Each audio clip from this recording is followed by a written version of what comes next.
Shabbat Shalom. Welcome to Congregation Agudat Achim's live stream and in-person L'chun Ranana service in which we spiritually connect. We seek a service of spiritual seeking. Today's L'chun Ranana program is Iyun Tfilah, a deep dive into one of the prayers in our service, designed for learners of all experiences and backgrounds. This morning we're going to be looking at the Musaf service. But before we begin that, I thought we'd start with some music to set the mood. So please sing with me. Ozi Vezimrat ya Vayili Lishua Ozi Vezimrat ya Vayili Lishua Ozi Vezimrat ya Vayili Lishua Ozi Vezimrat ya Vayili Lishua Ozi Vezimrat ya Vayili Lishua Ozi Vezimrat ya Vayili Lishua Ozi Vezimrat ya Vayili Lishua Ozi Vezimrat ya Vayili Lishua.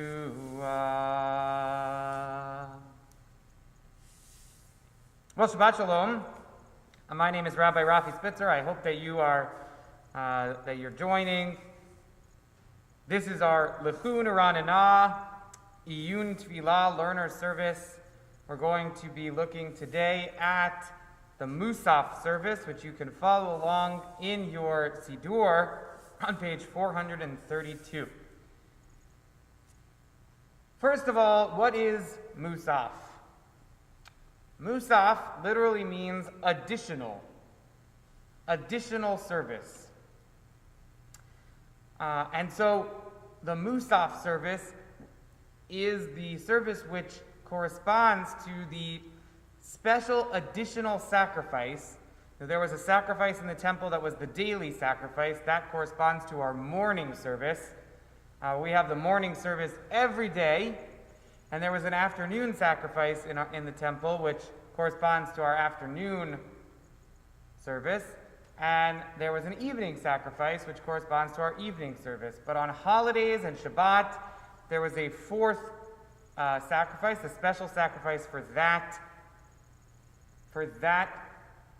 day. And that is what we replaced after the destruction of the temple with the Musaf, or additional service. It refers to the additional sacrifice that is special for Shabbat, or for Yom Tov, for the holiday, or for Rosh Chodesh, for the new moon, for the new month. That's, by the way, why later holidays like Hanukkah and Purim don't have, or Yom Ha'atzmaut, which we celebrated this year, don't have a Musaf service attached to them.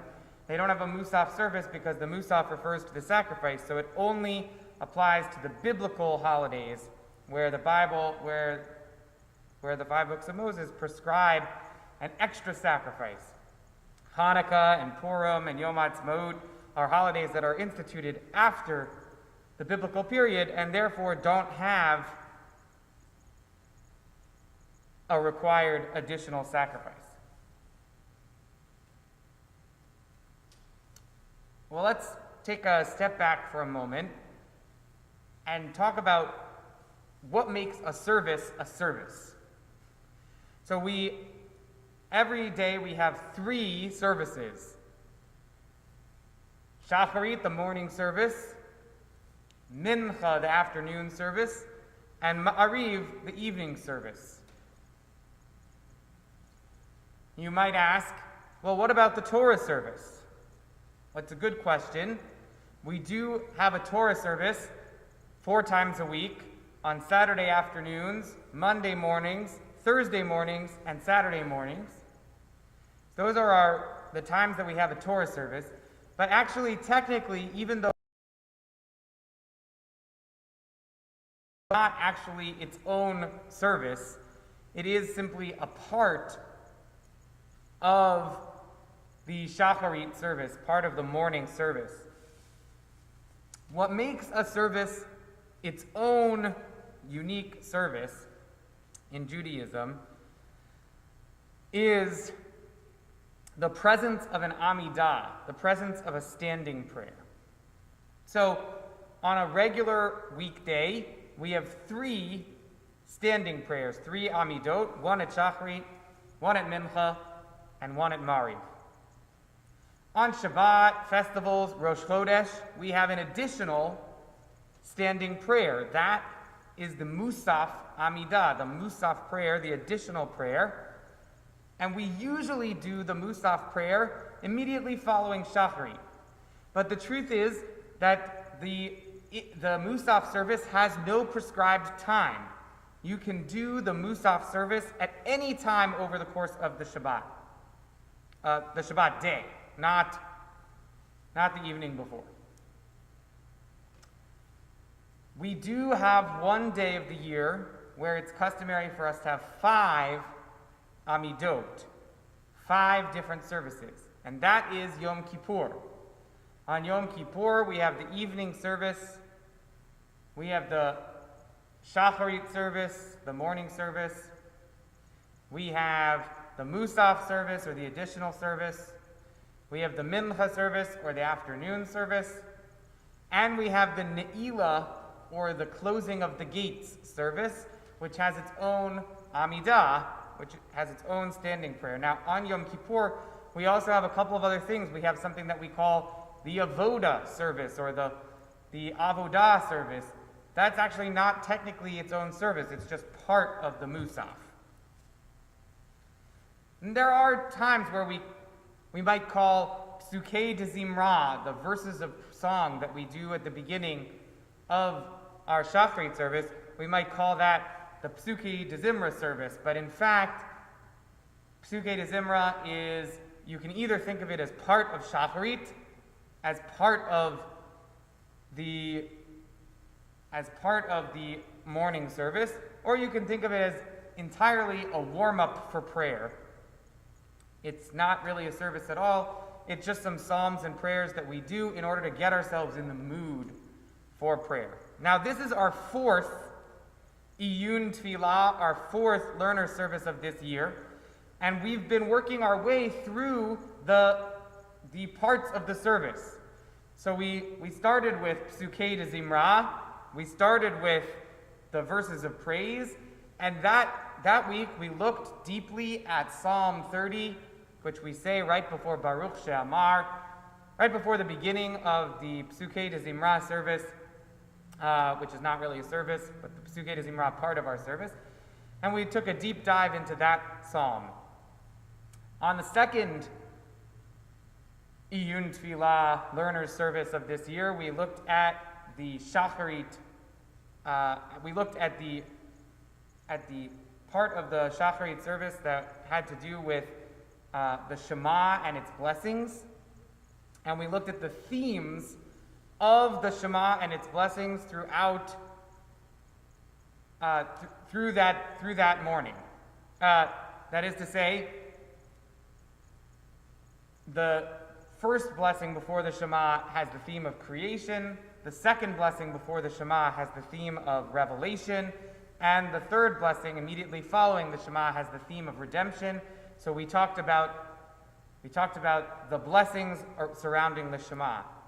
On our third time, we talked about the Amidah, the standing prayer, the pinnacle of Jewish prayer, the Everest of Jewish prayer. That's the most important spiritual moment in the Shacharit service, in the morning service on Shabbat morning, which is the Amidah, the standing prayer, and we talked about the themes in the Amidah as they connect to Shabbat.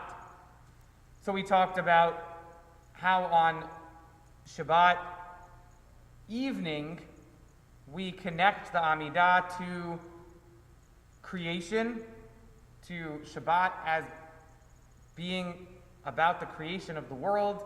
On Shabbat morning, we connect the concept of Shabbat to revelation, to the fact that Shabbat is commanded in the Torah and is one of the 10 commandments, and the fact that we read Torah on Shabbat morning.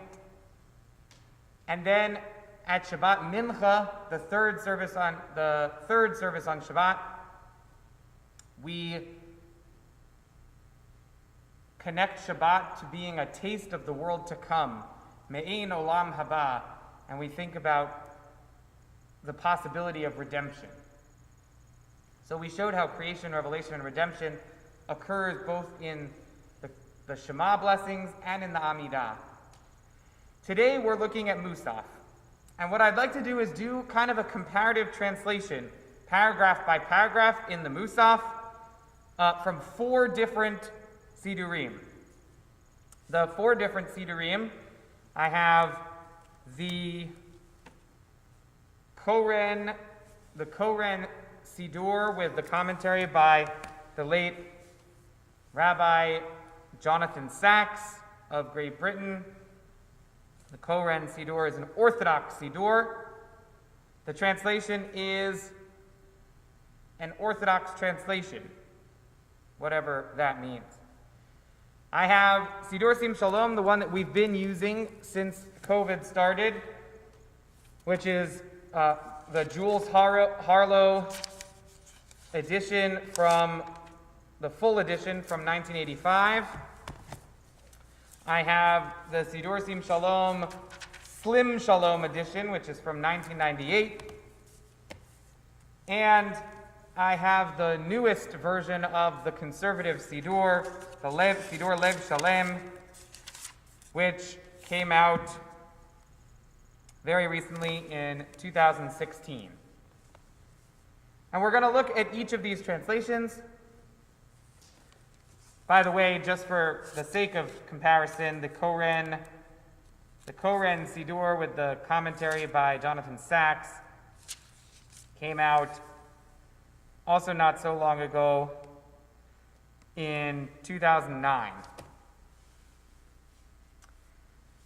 So we'll start with the Sidur that I'm sure you'll have at home. We're on page 435. We're going to do it paragraph by paragraph, thinking about what the themes are of the Musaf service and what the words mean. Tikanta Shabbat Ratzita Korbanotecha. Shabbat you have established, Lord our God, prescribing by your will its special offerings and sacrifices. Those who delight in Shabbat will inherit enduring glory. Those who savor Shabbat share the bliss of eternal life. Those who love its teachings have chosen greatness. At Sinai did our ancestors receive the mitzvah of Shabbat, and you commanded them that on Shabbat an additional sacrifice be offered. So compare that to the Slim Shalom version. You have established Shabbat Adonai our God, prescribing by your will its special offerings and sacrifices. That's very similar. Those who delight in Shabbat will inherit enduring glory. That's the same. Those who savor Shabbat will share the bliss of eternal life. Those who love its teachings have chosen greatness. That's the same too. At Sinai, our ancestors received the mitzvah of Shabbat, and you commanded them that on Shabbat, and you commanded them that they offer an additional sacrifice on Shabbat. So there the change is just grammatical. Instead of passive voice, you commanded them that on Shabbat an additional sacrifice be offered, that you commanded them that they offer an additional sacrifice on Shabbat. Easier to read. Now I'm going to read that same paragraph in the Orthodox Siddur. You instituted the Shabbat, you favored its offerings, you commanded its specific laws, along with the order of its libations. Those who delight in it inherit eternal glory. That's the same, though you'll notice that while the words libations do appear in the Hebrew in the conservative Siddur, it is not translated in the Harlow. Those who relish it merit life, and those who love its teachings have chosen greatness. All of that is very similar. Even before Sinai, they were commanded about it. I think that's a much better translation. Az misinai. Az misinai. Even before Sinai, they were commanded about Shabbat, which is true if you read through the book of Exodus. In fact, Shabbat is commanded even before the Torah was given. It's interesting that Harlow doesn't translate it that way, but that Harlow translated it, at Sinai did our ancestors receive the mitzvah of Shabbat. I think even before is a better translation. Even before Sinai, they were commanded about it. Then you, Lord our God, commanded us to offer the additional offering of the Shabbat in the appropriate way, in the proper way, which this doesn't say in the proper way, even though in the English it does, in the Hebrew it does say that. Korban mitzvat musaf Shabbat kara'ui. Appropriate. Be offered in the appropriate way. So now the most recent conservative translation. You established Shabbat and desired its offerings. You prescribed the details of its service and the order of the libations. So you'll notice that the libations are, in fact, translated in the Lev Shalem. Harlow, anytime there was something sort of uncomfortable in the Hebrew, the Harlow translation simply leaves it out. It stays in the Hebrew, but it's left out of the English, as if to say, well, we know that the people in the conservative pews don't know Hebrew anyway, so if we don't translate it, they won't know that they're saying it. The authors of the Lev Shalem Siddur said, we trust the people in our congregations. We should translate the Hebrew as faithfully as we can. So the libations are back in the English. Those who savor Shabbat truly merit life. Those who love its teachings have chosen to join in its greatness. Adonai, our God, it was at Sinai you commanded its observance and commanded our ancestors to offer additional appropriate sacrifice on Shabbat. So Musaf Shabbat Kara'ui is translated as appropriate or proper in the fourth bracha. In the Lev Shalem. Interestingly, they also chose to translate Az Misinai as it was at Sinai, as opposed to before Sinai. So I think you could probably understand those words either way. Az can mean since or from then. It can also mean before. So honestly, I think it's a very good translation, the Lev Shalem translation. So that's the first paragraph. So the theme there is, this is our Musaf service, which symbolizes the additional sacrifice that you commanded, and that you, God, commanded, and it's connected to this idea of savoring Shabbat. That it's extra special on Shabbat, that we get to have an extra sacrifice, an extra way of savoring Shabbat, a special prayer that we do only on Shabbat. Let's go to the next paragraph. May it be your will, we're back on page 435, May it be your will, Lord our God and God of our ancestors, who restores his children to their land, to lead us in joy to our land and to settle us within our borders. There our ancestors sacrificed to you with their daily offerings and with their special offerings, and there may we worship you with love and reverence, as in days of old and ancient times. And the special offering for Shabbat they offered lovingly according to your will, as it is written in your Torah through Moses your servant, offerings for the day of Shabbat, two yearling lambs without blemish, together with 2/10 of an ephah of choice flour mingled with oil as a grain offering with its proper libation, a burnt offering for every Shabbat, in addition to the daily burnt offering and its libation. Compassionate King, accept with compassion the prayer of your people Israel wherever they dwell. So what is the theme of this paragraph? The theme of this paragraph is returning to the land of Israel, because in the land of Israel is where we can resume offering the Musaf sacrifice once the temple is rebuilt. And it says that our ancestors lovingly offered this sacrifice, and then it gives the verses from the book of Numbers which describe the sacrifice. And it says, there may we worship you with love and reverence as in the days of old. There's a desire to return, in fact, to the temple service and to worship God in the temple again. And then Harlow, in the 1985 edition, added in a line that says, also, God, accept our prayers wherever we are. And the truth is that line is totally out of sync with the theme of this paragraph. Because the paragraph is all about the importance of returning to the land. And it's not that the idea of prayer is out of sync with the paragraph, it's the idea of Bechol Mekomot Moshvotehem, that God should accept the prayer in any place that we are. That is a brand new line that Harlow put in. Now notice in the Slim Shalom, that line is removed. May it be your will, Adonai, our God and God of our ancestors, who returns your children to their land, to lead us in joy to our land and to settle us within our borders. There our ancestors offered to you their daily and special sacrifices, and the special sacrifice for Shabbat they offered lovingly according to your will, as written in your Torah through Moses your servant, offerings for the day of Shabbat, 2 yearling lambs without blemish, together with 2/10 of an ephah of choice flour, mingled with oil as a grain offering with its proper libation, a burnt offering for every Shabbat, in addition to the daily burnt offering and its libation. So, and it doesn't say anything about the prayers wherever we dwell. So there was a lot of pushback from people about that line, because it completely undercuts the theme of the prayer itself.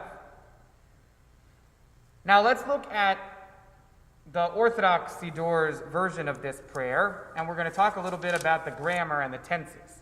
So here it says, may it be your will, Lord our God and God of our ancestors, to lead us back in joy to our land and plant us within our borders. There we will prepare for you our obligatory offerings, the regular daily offerings in their order, and the additional offerings according to their laws.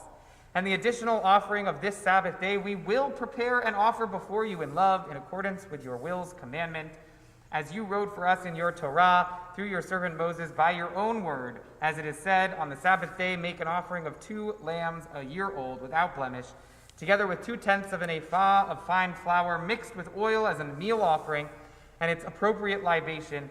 This is the burnt offering for every Shabbat, in addition to the regular daily burnt offering and its libation. So we see that the tense here is in future tense. Bring us back to the land, God, so that we will in the future offer the sacrifice that our ancestors used to offer. Whereas in in our prayer book, the conservative prayer book changed it all to past tense. So here's how I feel about this. And I know I've said this to you, to some of you before, which is what bothers me here more than the change of tense is the fact that we take ourselves out of it in our text. So our text says, our ancestors offered these offerings to you. They worshipped you lovingly. They worshipped you according to your will.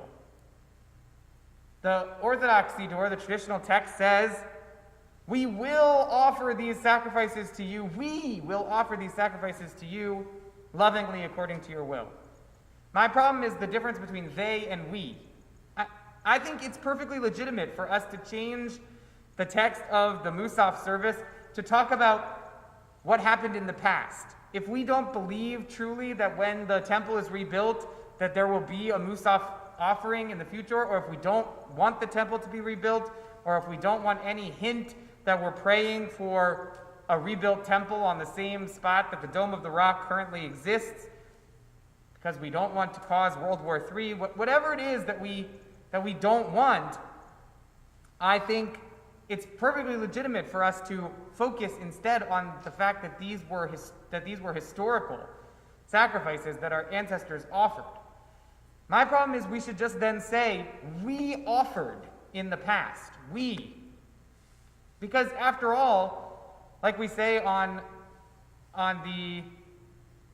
the Seder night, we consider ourselves as having left Egypt. We consider ourselves as having experienced the wilderness. We consider ourselves as having experienced the revelation of the Torah at Sinai.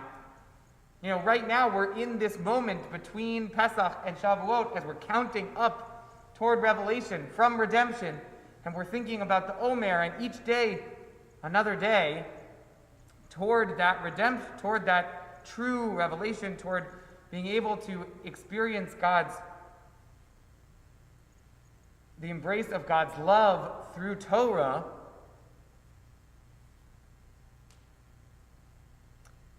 If we really believe that we were a part of that, then we should say we offered these sacrifices in the past, not they offered these sacrifices in the past.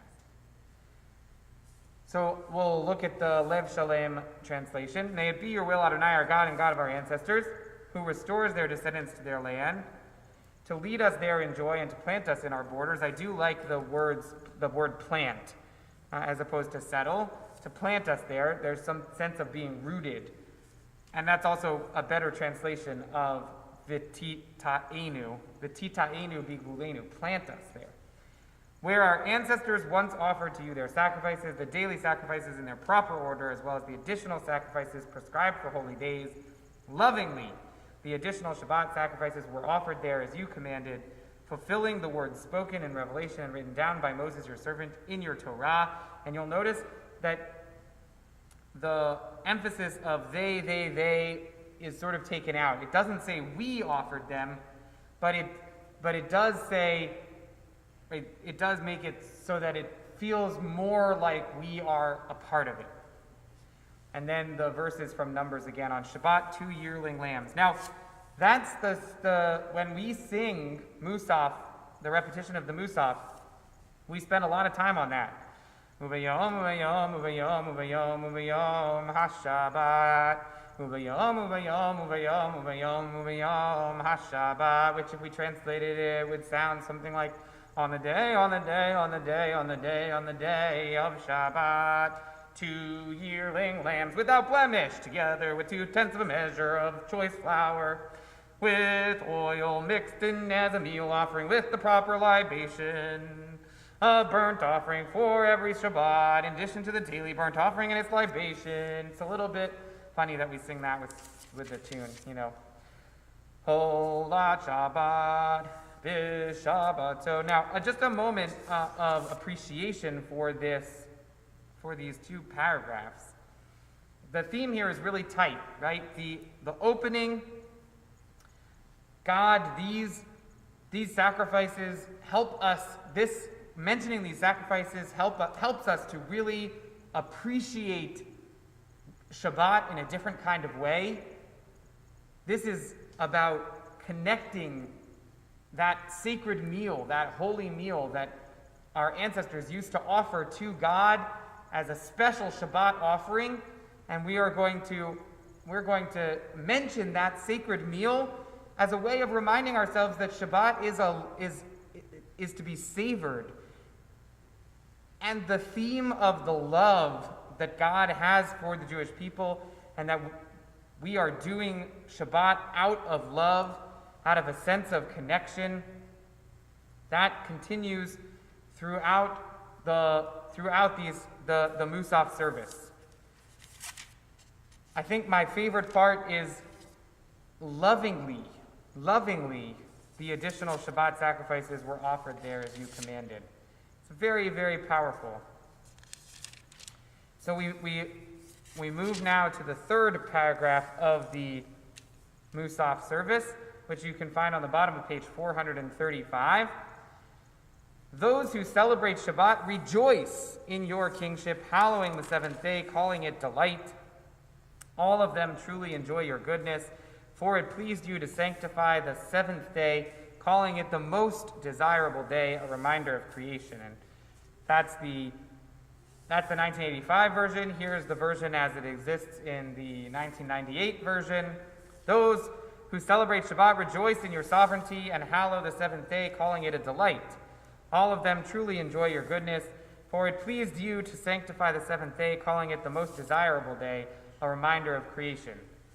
And we have from the Orthodox Siddur, those who keep the Shabbat and call it a delight shall rejoice in your kingship. The people who sanctify the seventh day shall all be satisfied and take delight in your goodness. For you favored the seventh day and declared it holy. You called it the most desirable of days in remembrance of creation. And finally, our 2016 conservative text. Those who observe Shabbat and call it a delight will rejoice in your sovereignty. The people who sanctify the seventh day shall all be fulfilled and shall delight in your abundant goodness. You have loved the seventh day and sanctified it, calling it the most beloved of days, a symbol of the work of creation. I think, to me, that feels like the most authentic of the translations. Chemda is the word that is translated in many of these as desirable, but I think beloved is a better translation of that word. Sort of thinking about if you called your child Hamudi, meaning beloved or my beloved, my cute one, my Hamud, my beloved. It's not the same as you wouldn't translate that as desired. It's Chemda is more loving and caring than desire, it seems to me. Then we have the same paragraph that closes all of the Shabbat Amidot. This is the same in all of them. Our God and God of our ancestors, accept our Shabbat offering of rest. Add holiness to our lives with your mitzvot, and let your Torah be our portion. Fill our lives with your goodness and gladden us with your triumph. Cleanse our hearts, and we shall serve you faithfully, lovingly, and willingly. Lord our God, grant that we inherit your holy gift of Shabbat forever, so that your people Israel, who hallow your name, will always find rest on this day. Praised are you, Lord, who hallows Shabbat. And to hear it in the 1998 edition, our God and God of our ancestors, find favor in our Shabbat rest. Instill in us the holiness of your mitzvot, and let your Torah be our portion. Fill our lives with your goodness, and gladden us with your triumph. Cleanse our hearts so that we may serve you faithfully, lovingly, and willingly. Adonai, our God, grant that we inherit your holy Shabbat, so that the people Israel who hallow your name will always find rest on this day. Praised are you, Adonai, who hallows Shabbat. And in the Orthodox Siddur, our God and God of our ancestors, find favor in our rest. Make us holy through your commandments, and grant us our share in your Torah. satisfy us with your goodness, grant us joy in your salvation, and purify our hearts to serve you in truth. In love and favor, Lord our God, grant us the heritage of your holy Sabbath, so that Israel, who sanctify your name, may find rest on it. Blessed are you, Lord, who sanctifies the Sabbath. And finally, our most recent translation, our God and God of our ancestors, embrace our rest. Make us holy through your mitzvot, and let the Torah be our portion. Fill our lives with your goodness and gladden us with your deliverance. Purify our hearts to serve you truly.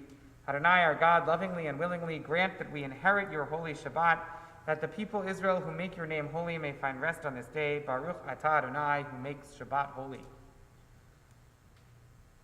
So I guess one of the takeaways that I hope you have from this exercise in comparative translation is that I have a great deal of respect and admiration for the folks who worked to produce this Siddur, Siddur Lev Shalem, our most recent conservative Siddur, which I think, first of all, I think the translation in it is beautiful, but I also think the translation more authentically gets at the meaning of the words and helps us to understand what we're praying in a way that is clear and understandable.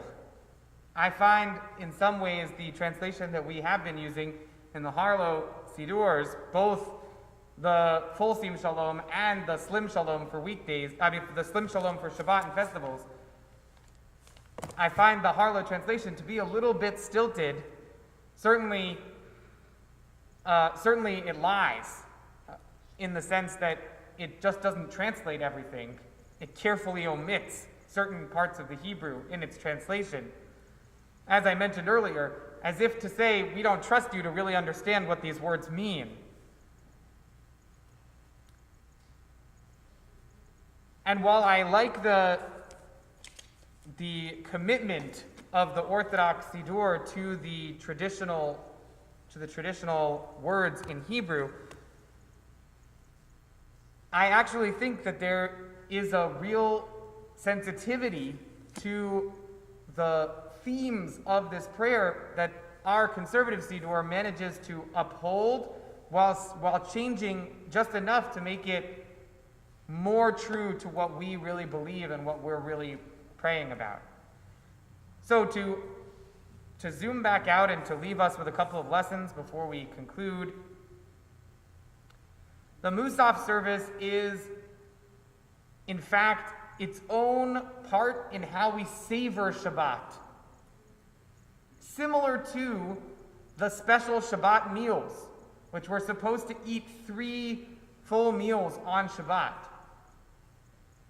Similar to that, the Musaf service is about savoring, about being in connection with Shabbat. It is not simply a repetition of the same words. It is something holy and beautiful. And it is commanded from the Torah. It replaces the additional sacrifice that was offered on Shabbat in the temple.